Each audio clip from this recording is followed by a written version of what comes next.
dunia ini hanya untuk sarana bagaimana mendekatkan diri kita kepada Zat yang Maha Suci melalui agamanya. Bagaimana mungkin kita akan mencintai rumah kita yang megah, rumah kita yang mewah, sedang kita tahu nanti susah payah kita membangun rumah tidak kita tempati. Kenapa? Akan kita tinggalkan. Masuk kemana kita? Ke alam kubur. Ada rumah, ada mobil. Banyak manusia yang berlomba-lomba untuk mempunyai mobil yang bermewah-mewah, yang bermegah-megah, tapi lupa mempersiapkan amalannya di akhirat. Sudah tahu mobil tidak akan dibawa ke kubur juga.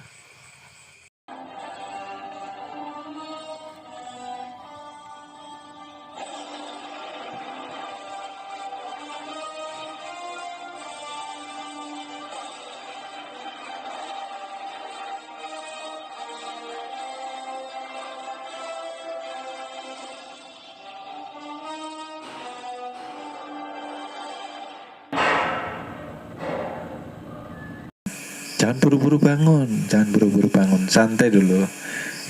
Ketika kesadaran sudah sampai ke badan kita, jangan buru-buru membuka mata dulu.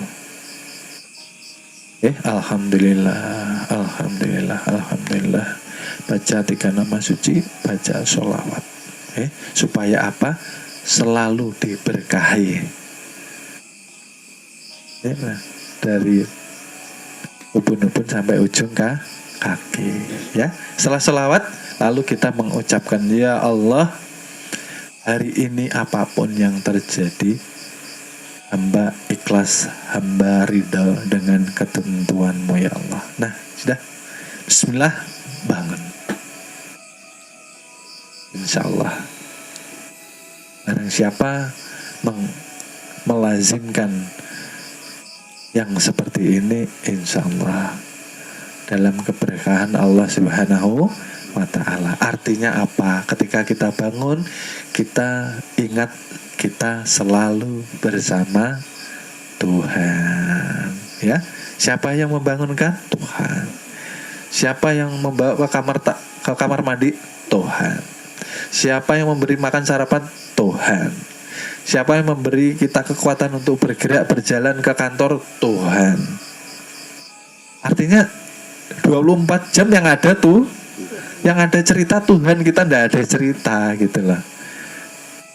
Ini sangat penting pendidikan seperti ini sebetulnya. Mau jadi apa kalau tidak ada pelajaran mengenal diri lalu mengenal Tuhan? Orang kalau nggak kenal dirinya, nggak kenal Tuhannya, dia hidupnya seperti, mohon maaf, hidupnya seperti hewan, hidupnya seperti binatang. Akhlaknya tercela, dan ini sumber daripada malapetaka. Nah, kita orang tua yang sudah mengenal seperti ini untuk pelajaran. Umur 40 ini tadi untuk pelajaran diri kita dan pelajaran ke anak cucu kita, supaya harus lebih hati-hati menasihati anak cucu jangan sampai mereka celaka, karena itu merupakan tanggung jawab kita. Kalau kita sudah mempunyai pemahaman ilmu seperti ini, kita diam saja melihat anak cucu kita salah, hati-hati. Kita pun ikut bertanggung jawab atas keselamatan mereka. Kan seperti itu. Nah, 40 tahun ini ayo toh. Saya ingin betul-betul menyadarkan inilah. Banyak yang tertidur sekarang. Kalau sudah 40 ini berapa tahun gitu loh. Rasul mengatakan umur umatku di kisaran 60 dan 70. Kalaupun dilebihkan, itu hati-hati. Yang panjang usia itu membawa keberkahan atau justru membawa kebinasaan. Karena ketika nanti sudah sampai di umur 60 tahun, ya ingat ya, ketika umur sudah sampai 60 tahun, Tuhan sudah tidak menerima alasan apapun dari seorang hamba atau manusia. Tuhan tidak menerima alasan apapun. Nah, hati-hati umur kita berapa. Karena apa?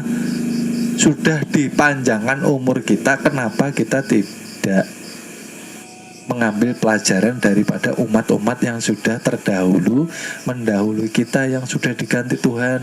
Tadinya yang buruk menjadi baik. Artinya Al-Quran tidak pernah dibaca.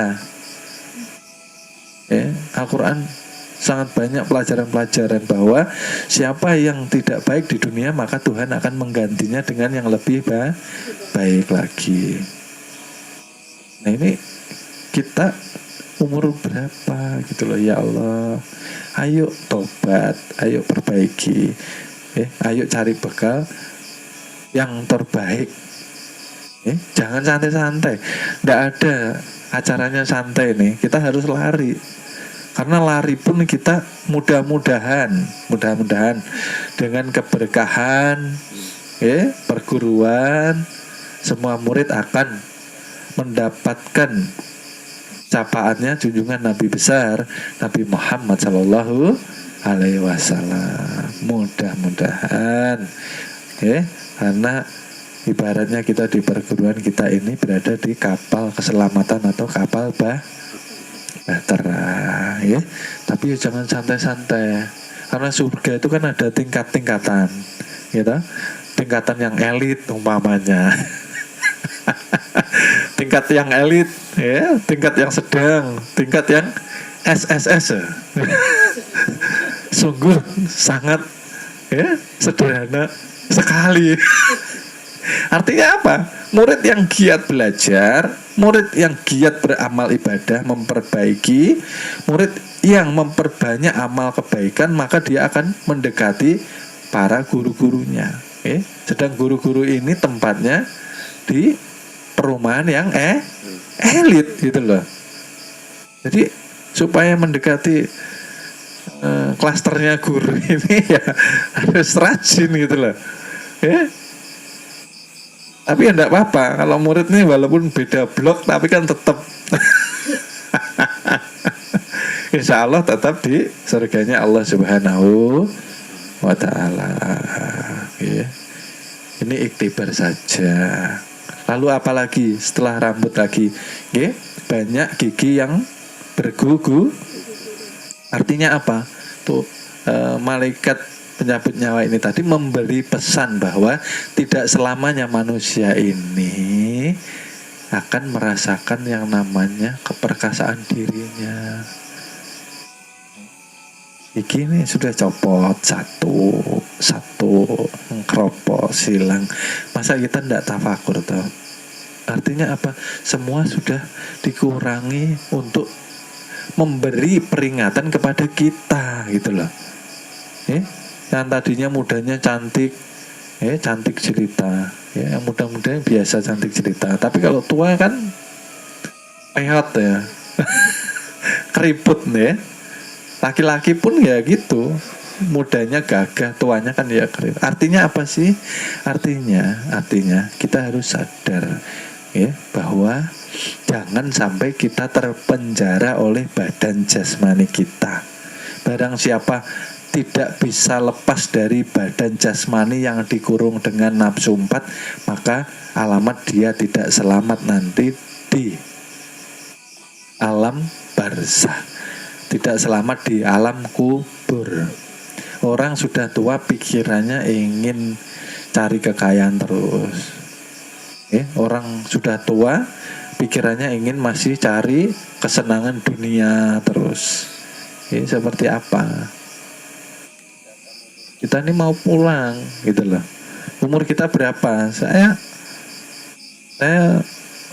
sangat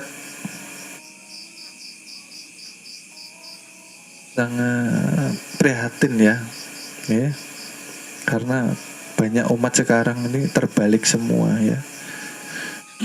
Semakin tua semakin merasa tambah muda jiwanya. Ini yang jadi masalah ini. Yang dikatakan orang puber kedua, ya. Makin tua itu ya semakin menunduk lah, ya. Semakin tua semakin banyak amal ibadahnya, semakin tua semakin banyak bekalnya di akhirat. Dan nanti pulang tuh bisa tersenyum, ya.